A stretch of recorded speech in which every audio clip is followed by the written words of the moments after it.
Well, for the third time this year, Golden Knights have a new important opponent.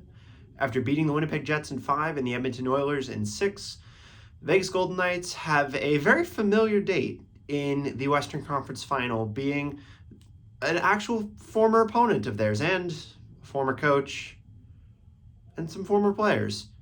Vegas Golden Knights are taking on their 2020 Western Conference Final opponents in the Dallas Stars. Now, the Dallas Stars have had a very interesting, eventful, and they've had a few stories of their own on their run to what would be their second appearance in the Western Conference Finals since 2020, obviously.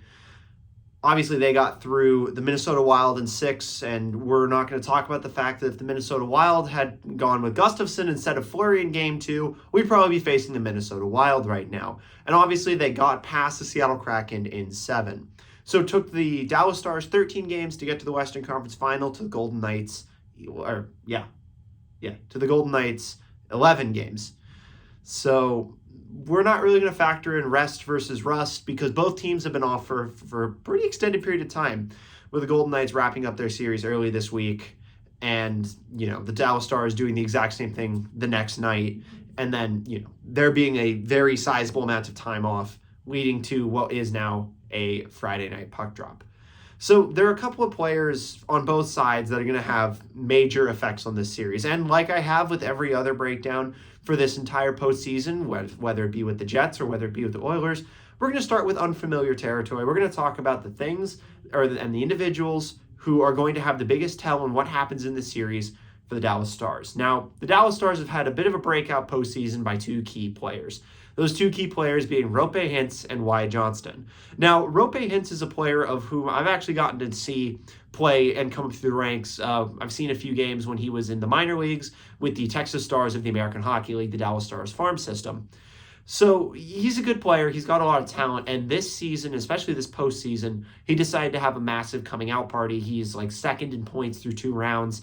He's averaging over a point per game this postseason. He's a goal scorer. He single-handedly essentially put the Dallas Stars ahead and essentially locked up Game 7 against the Kraken with the ice-breaking goal in the second period of that game. And all in all, he's been incredibly dangerous on that top line for the Dallas Stars. He plays, sometimes he plays with Jamie Benn, sometimes he plays with Joe Pavelski, sometimes he's with Robertson.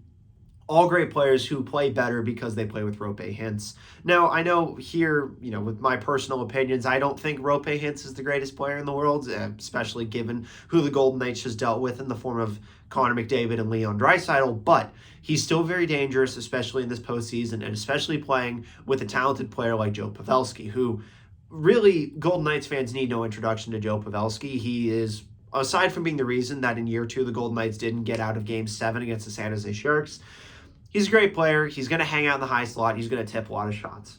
The one player who I'm a little bit concerned about, obviously, as I mentioned earlier, is Wyatt Johnston. Now, Wyatt Johnston's rookie, and I think he got snubbed for the Rookie of the Year vote, with Matty Beniers getting the nod, Stuart Skinner getting the nod, and Buffalo's Owen Power getting the nod as your 3 Calder finalists.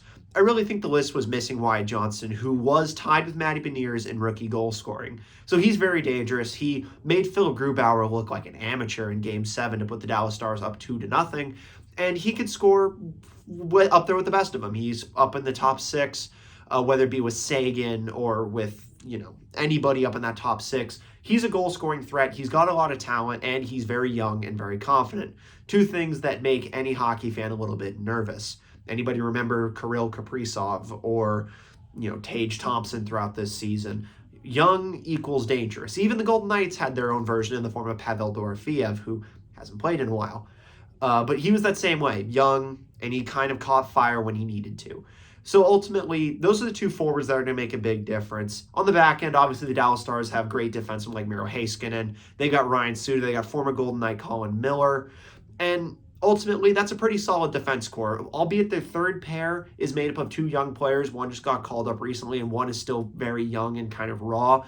So I definitely think that the Golden Knights have the advantage when it comes to third pair, but first pair, second pair, it's kind of a toss-up. Suter and Heiskanen are essentially a foil to McNabb and Theodore, and you could argue that Colin Miller still is playing better now than he was when he was a member of the Golden Knights in that inaugural season, which they went to the Stanley Cup final. So on the back end, the Dallas Stars are very good. The real story will be the play of two players. Two players for the Dallas Stars really have the opportunity. I know I mentioned, Hintz and Johnston, but those are two players who are performing incredibly well right now. Two players that have been rather hit or miss this postseason that could likely make or break the series for the Dallas Stars.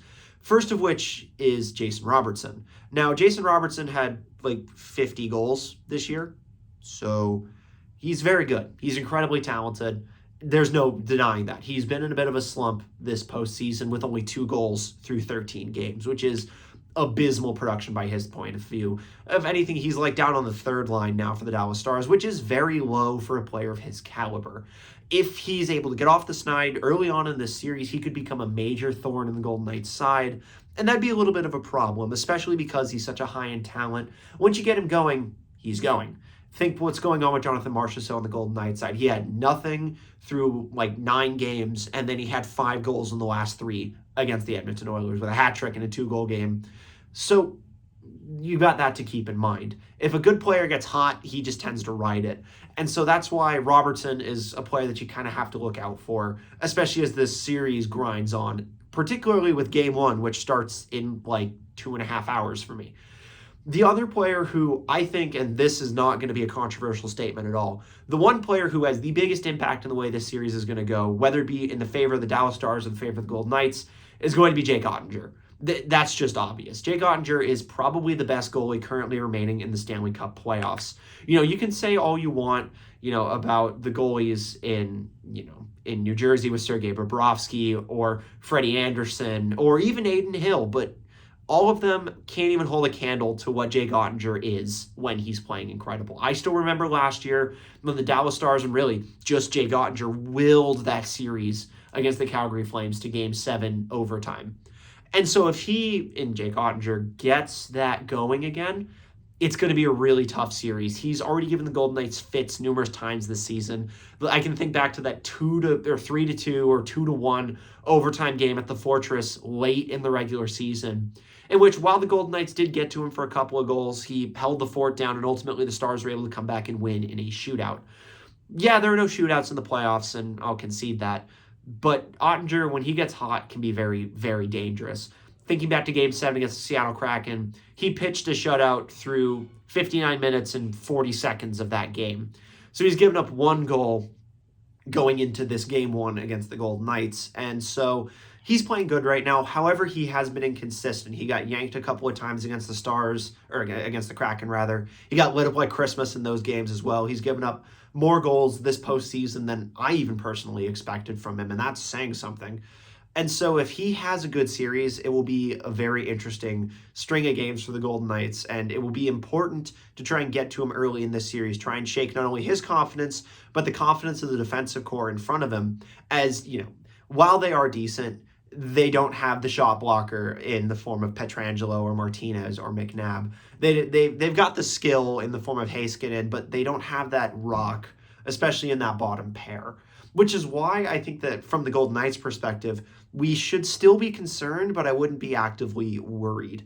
Now, obviously, if Robertson picks it up and, if Hintz keeps scoring and Pavelski decides to dunk 4 on us in Game 1 like he did in Game 1 against the Kraken, that's a whole different story.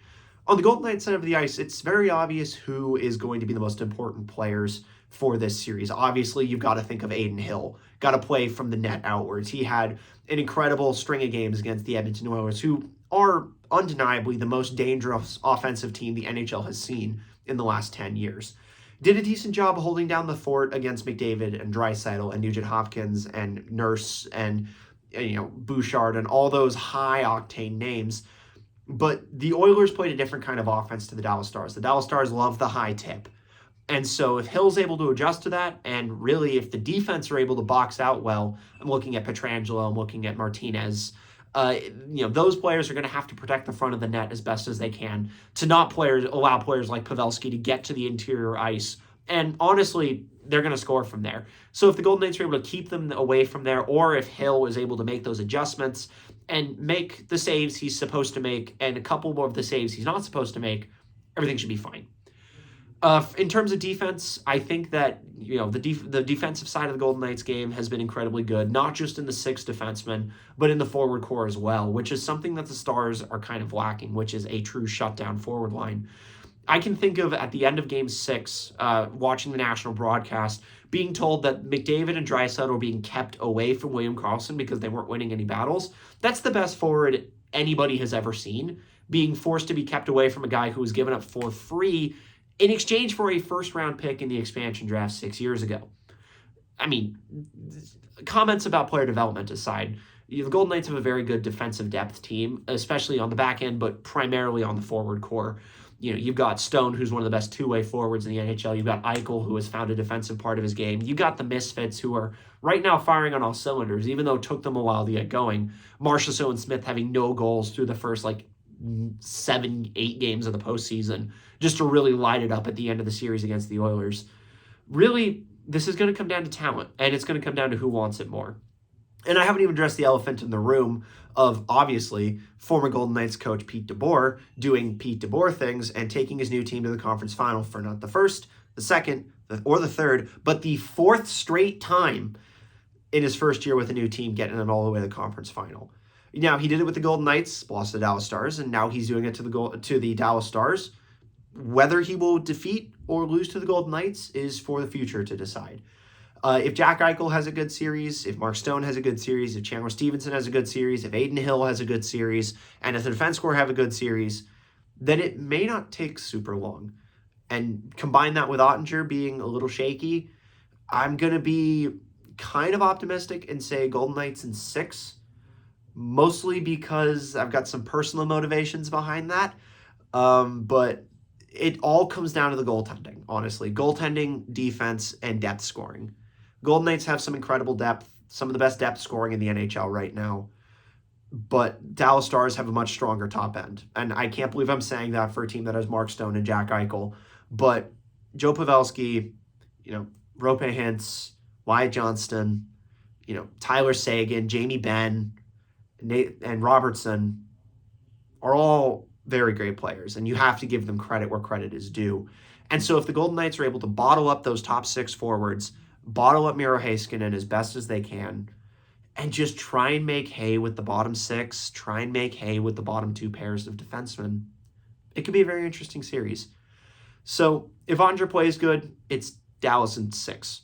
If he doesn't play good, it could be Golden Knights in as little as 5. But I'm going to be conservative and say it'll be probably Golden Knights in 6 or 7. It's going to be a very tough, very difficult series. And as much as I want to give the Dallas Stars credit for the season they're having, I believe that they have a lot of talent, and I am a true Golden Knights purist at heart. I believe with every fiber of my being that we can overcome any obstacles. But if the Golden Knights don't bring it, and bring it from the very beginning of this series, it could get away from them quickly. I think back to what happened in the bubble, losing to the Dallas Stars in 5. Marc-Andre Fleury losing game 1 of that series 1-0. And then the Knights coming back and winning game 2 by just the slimmest of margins. I don't remember if it was in regulation or overtime, but I know it was 1 goal. And then getting beaten by the whiteboard marker 3 straight games, including 2 overtimes. That's very front of mind going into this series. And so if the Golden Knights play good, they're able to stay out of the box, get to their forecheck, establish strong 5-on-5, because Dallas has one of the best penalty kills and one of the best power plays left in the postseason. 5-on-5 is going to be where the series is decided if the Golden Knights want to win it. And obviously, they do want to win it. So it's going to be a very interesting, very stressful series. And honestly, I'm not entirely sure how to feel about it. I know I'm going to be very stressed out about it, but it will be nothing if not entertaining. I'll give it that. There's too much firepower. There's too much physicality. There's too many storylines for this to be a bore. Now, I can't promise that we'll have a quadruple overtime game like the Panthers and Hurricanes had last night.